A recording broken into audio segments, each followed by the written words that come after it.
Hi friends, welcome back to మర్దల్ channel. అందరు ఎలా ఉన్నారు? మేమైతే చాలా బాగున్నాం. మీరు కూడా బాగుండాలని మనస్ఫూర్తిగా కోరుకుంటున్నాను ఫ్రెండ్స్. ఈరోజు మన రెసిపీ వచ్చేసి సాంబార్ అండి. ఇంట్లో ఉండే వాటితోనే ఈరోజు మన రెసిపీ వచ్చేసి సాంబార్ అండి. నేను సాంబార్ కోసం ముందుగా ఇంట్లో ఉండే కూరగాయలు కొన్ని మిగిలిపోయినాయండి. వాటితోనే ఈరోజు సాంబార్ అనేది చేస్తున్నా ఫ్రెండ్స్. అందుకోసం నేను ముందుగా మునక్కాయలు, ఉల్లగడ్డలు, క్యారెట్ ముందుగా ఉడికించుకున్నానండి. కుక్కర్లో 1 విజిల్ వచ్చేంత వరకు. మళ్ళా టీ గ్లాసు బ్యాళ్ళనే తీసుకున్నాను. 2 టైమ్స్ వాష్ చేసుకొని కొద్దిగా ఉప్పు, పసుపు వేసుకొని స్టవ్ మీద పెట్టేసుకున్నానండి. 2 విజిల్లు వచ్చేంత వరకు ఉడికించాను. 2 విజిల్లు వచ్చిన తర్వాత చూడండి, మనకు పప్పు వచ్చేసి మెత్తగా ఉడికిపోయిందండి. ఇప్పుడు మనము అందులోని వాటర్ పక్కకు తీసుకోవాలి. ఒక బౌల్లోకి తీసుకొని మనం పప్పు గుత్తి సాయంతో మెత్తగా రాముకోవాలి. బెల్లను మెత్తగా రాముకొని మనం ఇందులో వాటర్ పోసి కలుపుకొని పెట్టుకొని ఉండాలండి. ఇప్పుడు స్టవ్ మీద పెనం పెట్టి ఆయిల్ వేసి పోపు దినుసులు వేసుకోవాలండి. పోపు దినుసులు వచ్చేసి శనగవేళ్ళు, మినపప్పు, ఆవాలు, జీలకర్ర అండి. మధ్యలో బాగా కలుపుకోవాలండి. ఉల్లిపాయలు గోల్డెన్ కలర్ వచ్చేంత వరకు బాగా వేయించుకోవాలండి. గోల్డెన్ కలర్ వస్తేనే మనకు ఉల్లిపాయ వేగినట్లండి. ఇప్పుడు మనం కొద్దిగా అల్లం పేస్ట్ వేసుకోవాలండి. అల్లం పేస్ట్ వేసుకొని బాగా కలుపుకోవాలండి. అల్లం పేస్ట్ పచ్చివాసన పోయేంత వరకు కలుపుకోవాలండి మనము. ఇప్పుడు వచ్చేసి మనకు అల్లం పేస్ట్ వచ్చేసి బాగా వేగిందండి. ఇప్పుడు మనము 2 రెబ్బలు కరివేపాకు శుభ్రం చేసుకొని వేసుకోవాలండి. అలాగే ముందుగా కట్ చేసి పెట్టుకున్న 3 బెండకాయ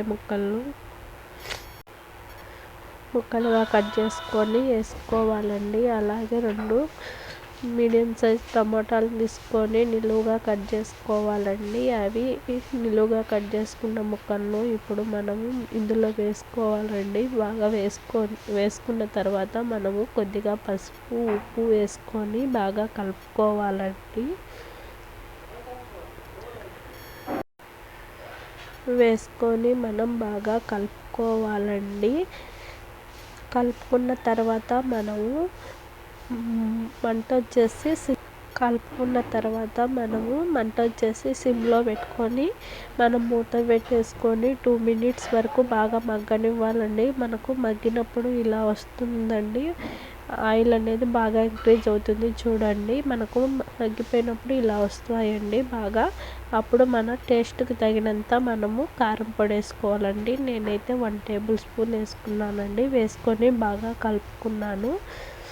మధ్యలో అలా కలుపుకుంటూ మనం మంట వచ్చేసి సిమ్లో పెట్టుకొని మళ్ళీ మూత పెట్టేసుకొని 3 మినిట్స్ బాగా మగ్గనివ్వాలండి.